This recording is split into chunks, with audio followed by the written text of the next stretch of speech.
A quarter and change slides into the jukebox at Tom's Diner. Weary eyes longing for the stimulation of music run up and down the list of songs, inevitably settling on their selections. A5, E2. Calvin James sighs and returns to his booth where an endless mug of black coffee waits for him. Gin House Blues by the Animals begins to play, filling a mostly empty diner with some sign of life. There was, of course, the odd trucker and restless patron grabbing their coffee and a late dinner, but one could count the number of visitors to Tom's Diner on both hands, as expected of a roadside eatery at 2 hours to midnight. The bell jingles, another patron enters. Jazmine strides in, meandering to an empty booth and sitting with her back opposite Calvin. She refuses to make the first move, stewing in the suspense and awaiting Calvin to explain himself. He capitulates with a grumble. "Not like you to be so quiet," he mutters after taking a sip of his coffee, breaking the silence. "Yeah, I thought I knew you too." Jazmine snaps back. "Said you'd catch the guillotine before the blade falls. That was some lie. And coming out of the mouth of the man who signed my death warrant, no less." Calvin casually strikes a match and lights himself a cigarette, indulging in sobering vices to offset the haze of alcohol that permeates his every waking hour. "That ain't how it is," he refutes. "But you just had to go and make contact with a Red. Only those in La Cantina are allowed to be briefed on stands, let alone issued one. There's protocol to follow. You just got unlucky." "Well, fuck you too." Jazmine bites. After a moment of pause, the former agent asks one last question, the only curiosity sitting on her mind. "So why call me here? I doubt you felt so guilty you wanted to apologize." Without wasting any more breath, Calvin candidly and gravely confesses the purpose of their liaison. He delivers a curt, grim warning. "If you want to live, you should run." Jazmine was so alarmed by the audacity of Calvin's threat that she abandoned her own sense of discretion, turning to face him in anger. "What did you say?" "Even as the leader of La Cantina, I can't recall your burn notice. Orders come from higher up than myself. We have authorization to do whatever it takes to squash our leak and take out the Square Biz killer, even if it means targeting all of Maison to get the job done." Jazmine slams her fist on the table, gritting her teeth in a seething rage at Calvin's implication. "Target all of Maison? What the hell are you even planning?" Her outburst calls the attention of every other patron in Tom's Diner, seizing the establishment in a standstill of dismay. Within this silence, Calvin makes a simple plea to Jazmine. "Run as far as you can. Anywhere is fine, as long as it's away from Maison. No one would come after you. You'd be safe." Hidden from Calvin's sight underneath Jazmine's table, Private Eyes ultimately emerges and sounds a deafening alarm audible to any and every nearby stand user. Vroom. Vroom. Vroom. A mechanical voice drones, calling out Calvin's lie for what it was.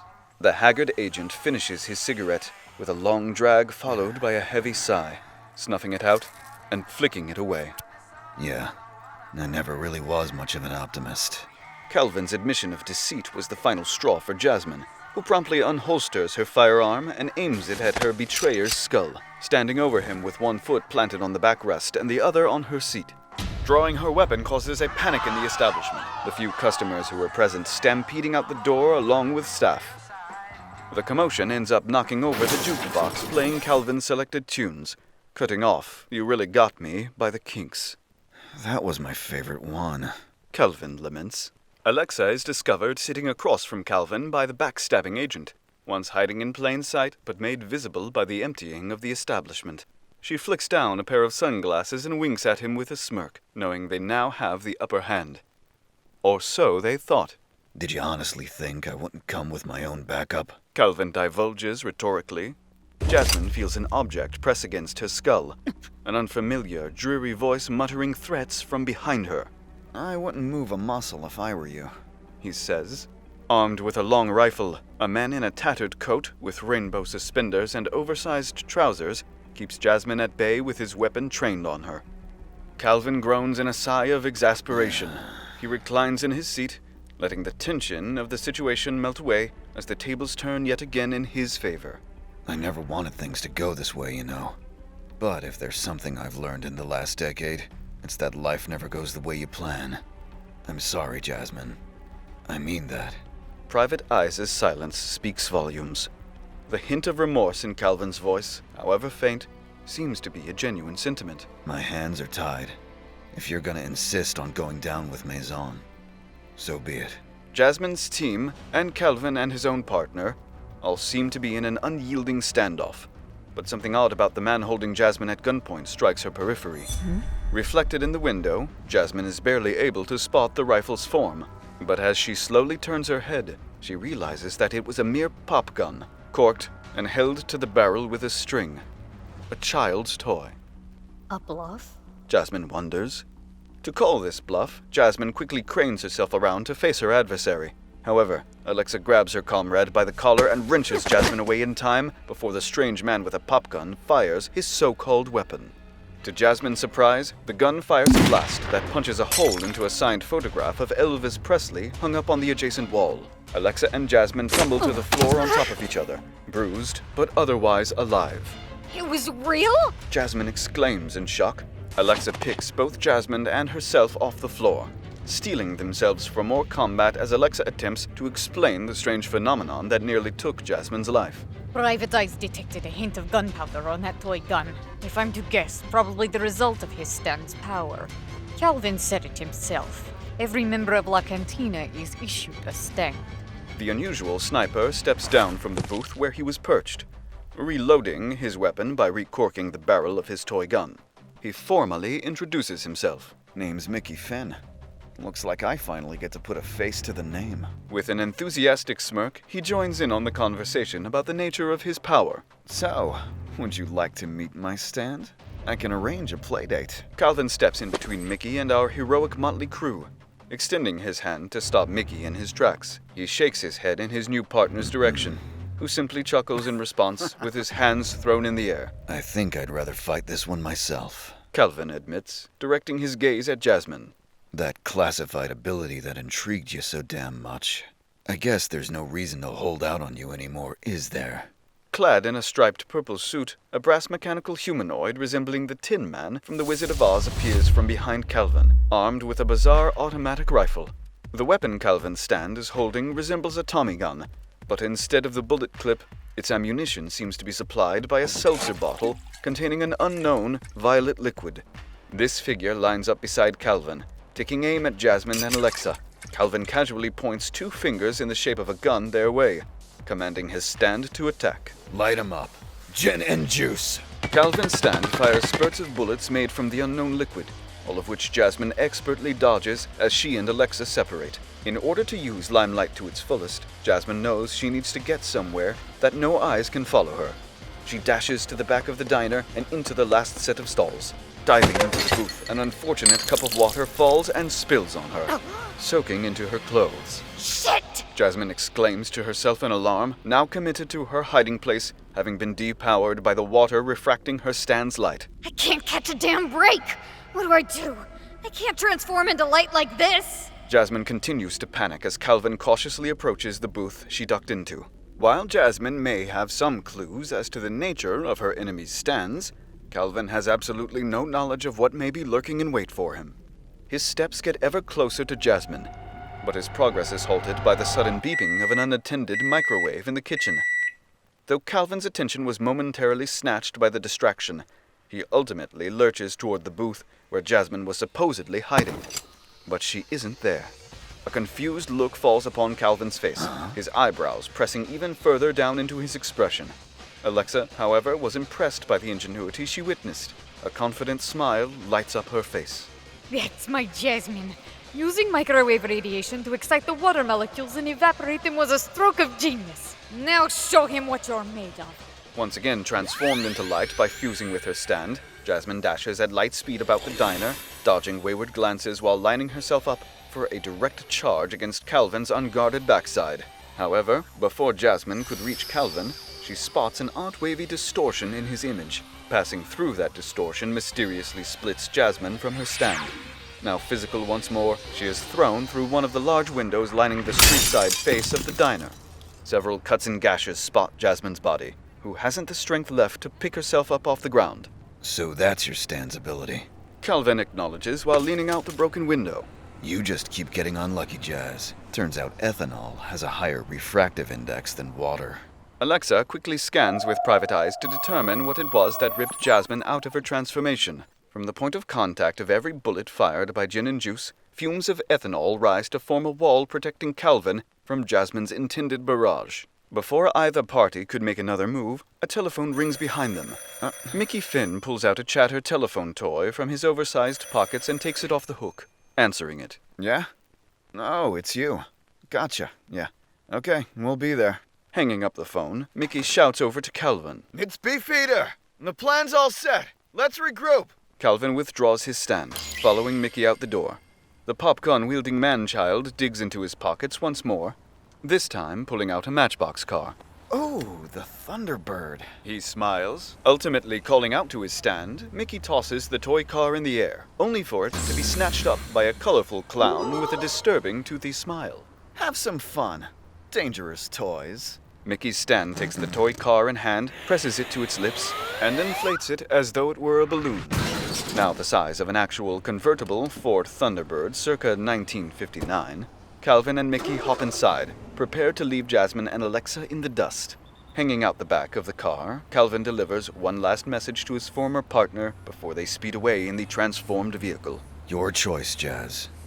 Run and live, or stand and die.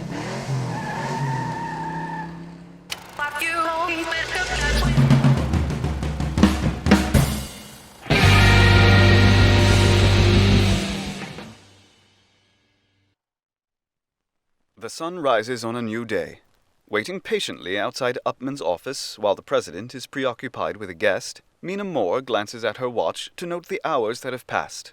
With time to spare, she recollects the unsettling occurrences happening within the walls of Maison since the party several days ago. Wrestling with these thoughts, she grabs her head as if the cognitive dissonance physically pains her. I know what I saw, She admits. but it can't be real. Ghosts and magic should be in fiction.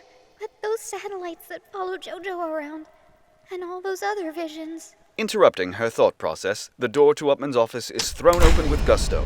A tall man with a garish menagerie of accessories erupts from the office. He wears a crown on his golden bobbed hair, maroon-tinted sunglasses, and a mismatched pink fur coat with leopard print slacks. The largest affront to fashion ever to step foot in Maison. Thanks for your time, Upman. Consider me your #1 investor. He declares boisterously while tossing bills of various denominations behind him. Time is money, so at least let me compensate you for that. Hope we do some actual business down the line. You know I got your back with this scratch. Beefeater out. Swaying with confidence, the man who calls himself Beefeater slides past Mina, bumping into her without paying her any heed. At least 2 feet shorter than the intruding fashion wreck, Mina is pushed aside with force against the nearby railing. As she is clutching her head even harder than before, Upman takes notice of her discomfort. She is visibly ill, hardly able to stand on her own 2 feet. I'd ask you to pick up all this trash, Mina, but do take your time. You don't seem well. Yes, sir. I'll be right back. She confirms. Shuffling to an unoccupied elevator, she takes the lift to a common area several stories below and enters the ladies' restroom. Mina splashes her face with water from the sink, coming to terms with the flood of anxiety that shot through her system. Her eyes dart to every corner of her sockets, as if trying to retrieve some memory. There's a bomb in the building. No, not just one, but many. She seems to recall from the surface of her mind. But I was the one who planted them? No, this has to be another hallucination. Entering the furthest stall from the door, Mina slowly inches toward the toilet. If it's true, there should be a bomb right underneath the lid. But there's no way. Cautiously, Mina takes the lid in hand and turns it over. Her suspicions are proven correct, as she discovers a makeshift explosive device strapped to the underside of the toilet lid. It's true? But how? Because that is my ability. A mechanical voice echoes from behind Mina. Turning to face the unknown voice, Mina is met with a bronze-tinted robot with mismatched parts, as if cobbled together in some junkyard. In place of eyes, it wears an 8-track tape player as a visor. It continues, reaffirming. Those memories are not your own. When you ran into Beefeater, I swapped some of your gray matter with his. They are his memories, Mina. The price, of course, is the cost of your own. Tell me, do you remember what you ate for breakfast this morning? I didn't eat breakfast. She recalls. However, her upset stomach finally gives way. Luckily for Mina, she was already standing in a toilet stall. Mina lurches to the rim and vomits, surprised to witness the contents of her stomach actually contained a hearty breakfast of toast and a serving of fruit. Mina wipes the spittle from the corners of her mouth, now realizing the truth of what the strange being was telling her. Standing in wonder, Mina questions the identity of this unknown figure. But who are you? The mechanical man takes a step back from the stall, allowing Mina to view it in its full glory. You may call me Peace of Mind. Please use me to stop these bombs from destroying Maison. That is your wish, is it not? Mina refocuses her attention to the bomb before her, its clock slowly ticking down to the inevitable death of everyone inside the building. Though she understands the extent of Erstan's ability, Mina doesn't know exactly where to start. But how? I don't know how to defuse a bomb, much less 5 of them.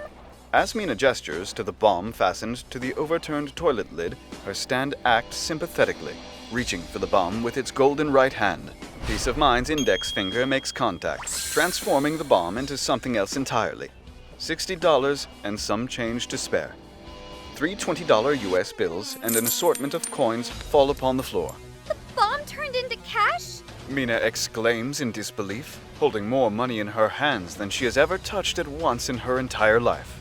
Peace of Mind explains. My power is to trade brain matter between you and any other individual. However, as I can only activate this ability one target at a time, it would seem my right hand has taken on the form and function of Beefeater's stand. You now possess a portion of his brain after all. Mina lifts one of her hands to gently grace her temple in dismay. His stand lets him break things down into money? That should work on all the other bombs then! In that victorious revelation, Mina hears the bathroom door creak open and a pleasantly familiar voice speak up. You okay in there, Mina? Jazmine chimes. Upman said you weren't feeling well. Wanted to check up on you. Mina knows that wherever JoJo goes, the strange ghostly satellites follow. Out of fear of being discovered, Mina panics as she weighs her options. I can't let anyone see me with peace of mind. We don't have any time for this. These bombs are going to explode in half an hour. Jasmine's footfalls edge closer to Mina, who bites her thumbnail in a nervous tick. What do I do? If I withdraw peace of mind, I'll lose the ability I gained to disarm the bombs. Standing before the stall door in concern, Jazmine reaches to knock, but stops herself short of making contact after hearing the porcelain lid of a toilet seat fit back into place. Instead, she glances to Private Eyes hovering just behind her, gesturing with her head to ensure no trickery is afoot on the other side of the door. Private Eyes creeps upwards. Mina's mind, racing, is forced to make a decision. At the bottom of Maison Tower, Beefeater stops in his tracks, a puzzled look on his face. He finds something disconcerting about his memories. He repeatedly spits out something caught in his mouth. My mouth tastes funny. The fuck is that? He mutters in anger, removing his shiny crown to scope out the contents of his mouth. He licks his teeth to get the unknown taste out of his mouth. What the hell did I eat? Something tastes like shit. It's like I ate a goddamn pear or something. I'd sooner eat a bullet than that sandpaper tasting shit. Beefeater pauses, glancing at his surroundings in uncertainty. Hold up. What am I even supposed to be doing here? Just then, a flood of memories returns to Beefeater. The taste that was in his mouth seems to disappear. He suddenly recalls his purpose, destroying Maison with the bombs he planted. A memory that was snatched away from him. Beefeater has obvious qualms with his memories fleeing and returning like a boomerang. Oh, that's a neat stand. He discerns, placing his crown back on his head. Beefeater composes himself, primping up his fur coat and turning to head back into the heart of Maison Tower. I got to myself a long time for those bombs turned this place to rubble. Let's go see what all this bullshit's about. Before Private Eyes finds its way to peek over the stall where Mina was panicking, the mousy assistant speaks up. Oh, JoJo. Sorry, I didn't recognize your voice. She explains, but Jazmine certainly recognizes Mina's voice and steps away to allow Mina to open the stall door. The timid secretary seems to be faring better than when she arrived, reassuring Jazmine of her health with a miniature smile. I was feeling under the weather, but I'm okay now. Don't worry about me. Jazmine curiously glances behind Mina to spy the inside of the stall, but nothing out of the ordinary jumps out at her. You sure? Mina walks by with a nod, making her way out of the restroom entirely. Uh-huh. But thanks for asking. She leaves a curious Jazmine behind, who returns her focus to the stall. Jazmine's gaze lingers in intrigue. Mina walks through the common area, intending to take the nearby elevator back to Upman's office. However, when the door opens, she's met by an unexpected adversary. Beefeater stands in the center of the elevator, towering over Mina with a sneer. Oh, damn. Imagine that. You going up, sugar? I forgot something in Upman's office. Figure y'all going the same way. Having released her memory of the bombs, Mina is unaware of Beefeater's motive. She remains wary of the unscrupulous-looking man, but hesitantly nods and enters the elevator. The doors close, and Mina and Beefeater are locked in an elevator heading towards Upman's penthouse office. We just keep running into each other. Beefeater observes. Squaring up to Mina, he stands between her and the elevator door, towering over the miniature secretary as the ceiling lights cast dark shadows down his face. They say that stand users are drawn to each other by fate or some kind of shit like that. The revelation of Beefeater's suspicion sends a chill down Mina's spine, throwing a visible reaction upon her face.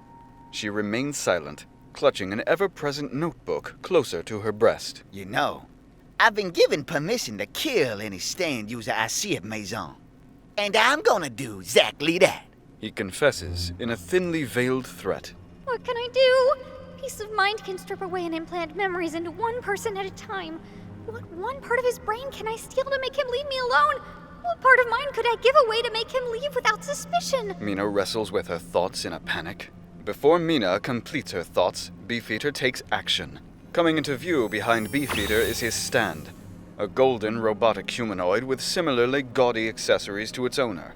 It stands clad in a medallion with a dollar symbol, gold records lining its body, and an ostentatious crown with a tacky rim akin to a backwards cap. Now, I ain't got a clue what your stand does, but my stand can do more than just break shit down into money. He reveals.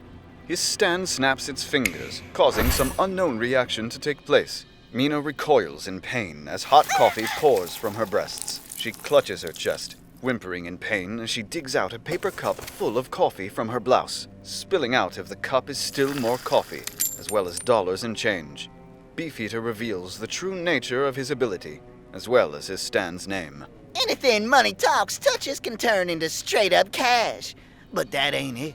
This motherfucker can turn that cash into anything I want. If the money's right, that is. Like them $20 bills between your titties.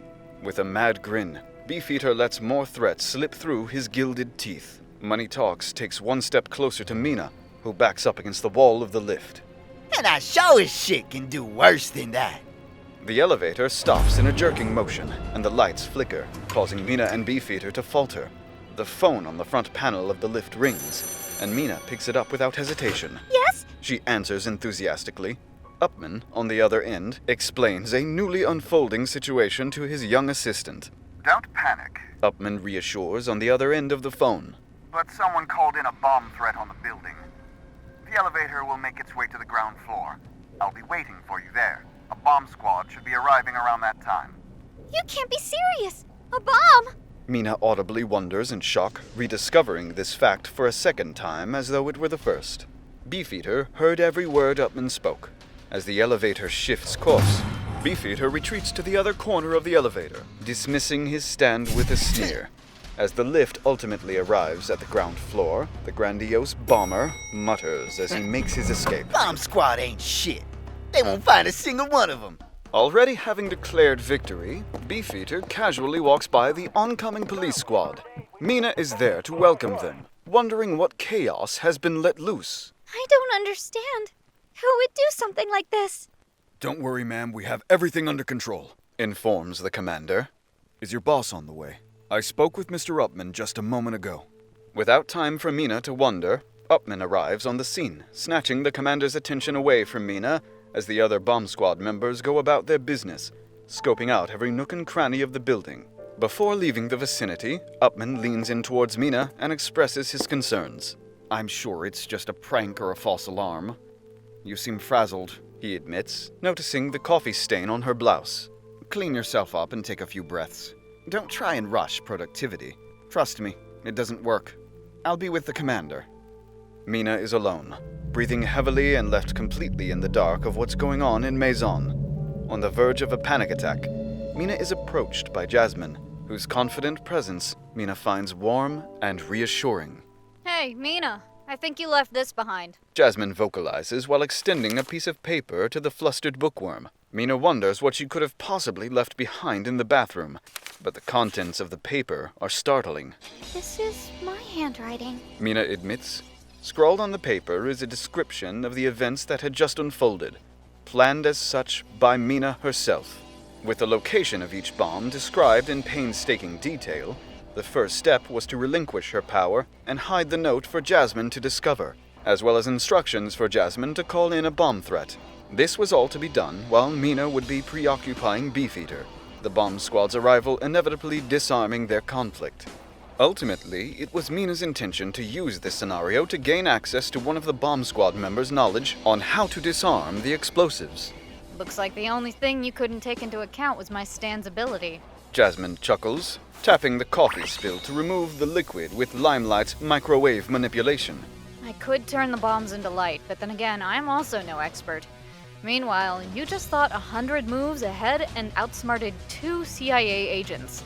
So I think I'd be more comfortable letting someone who knows what they're doing handle them. A commotion comes from down the hall as the bomb squad makes an expedient return, shouting, "All clear," as they begin to depart. Upman as well returns with the commanding officer and sends him off to follow his lackeys on their way out. Upman wanders to his own personal elevator and glances back to notice Mina and Jazmine standing together. He pays them little heed and returns to his office. Welcome to the team. Jazmine says as she pats Mina on the shoulder. Just don't let Upman find out we're collaborating, all right? Determined to follow through with her own plan, Mina nods. Yes! As the last member of the bomb squad passes by Mina, she summons peace of mind. The junkyard robot lands its fist on the back of the police officer's head, which spits an 8-track tape from the opposite end. Ejected from the officer's forehead is a tape labeled Bomb Defusing Know-How. Similarly, a matching tape labeled Knowledge of Piano is spat from Mina's brow.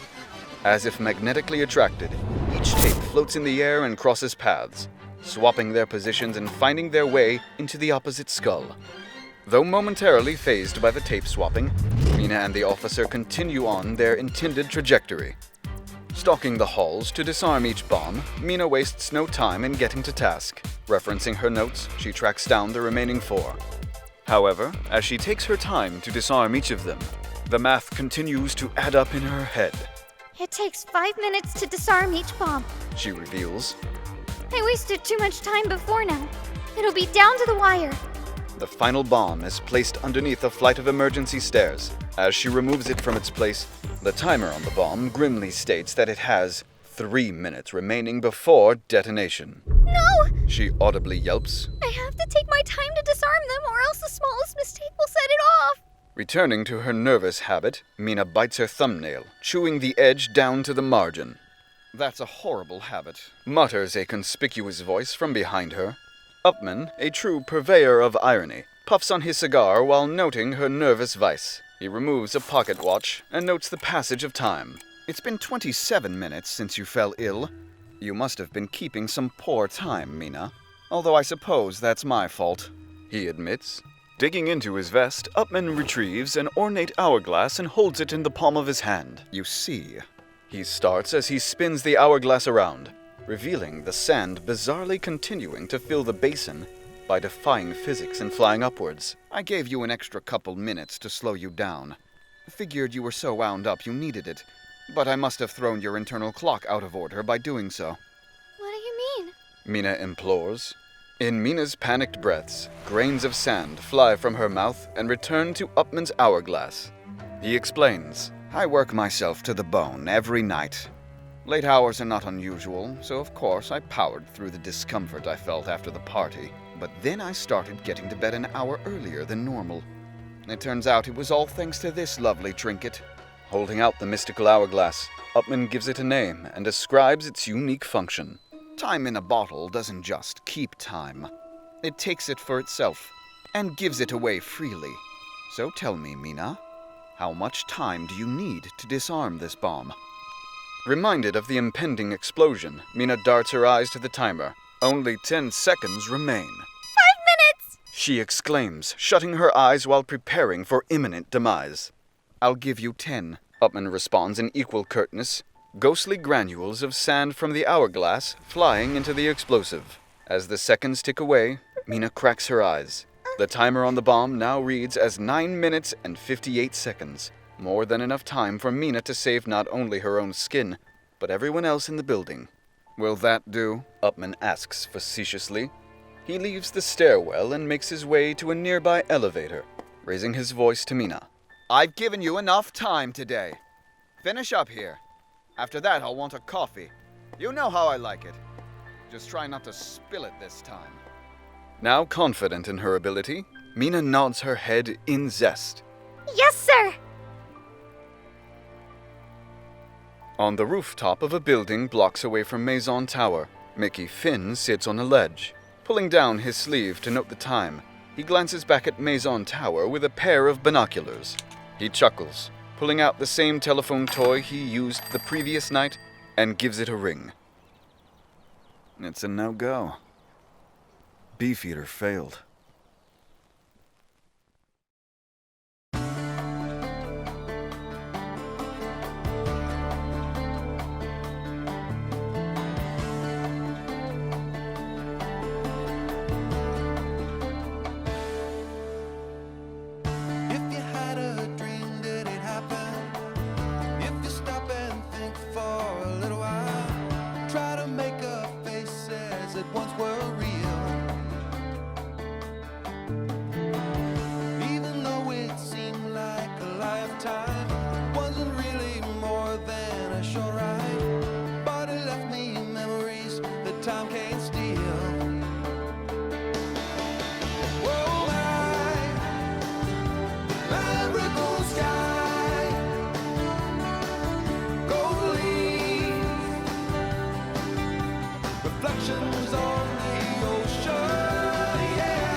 Beefeater leaps from his chair and gives it a swift kick with his snakeskin boots.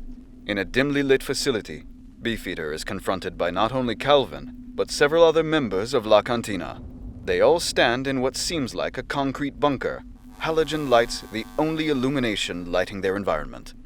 Leaky pipes drip water on Beefeater's head, infuriating him even further. And this shit! I'm rich, bitch! I ain't gotta be living like a prisoner! But that's what we are. Interjects Calvin. We're all in this together. So what's your problem with the idea of partnering up? The stand users at Maison are clearly standing in solidarity. We should be too. Beefeater curls his lip at Calvin, more so upset at the notion of partnering with someone rather than his plan to take out Maison utterly failing. I ain't got a problem with the idea of partners, but this dude? Pointing at a dark figure leaning away from the light, Beefeater takes qualms with his particular partner. That motherfucker ain't never say a word in his goddamn life. All I hear him say is a bunch of numbers. Unless it's about my bank account, I don't want to talk math. 32. The mysterious figure mutters. Every last one of Beefeater's gilded teeth vanish, causing the affluent peacock to shout indiscernible obscenities. The leader of La Cantina groans. I know he gets on your nerves, but the two of you will need to get along if you're gonna succeed. The dark figure leans slightly forward, casting himself partially in light. Calvin finishes. You got that, Crow in Royal.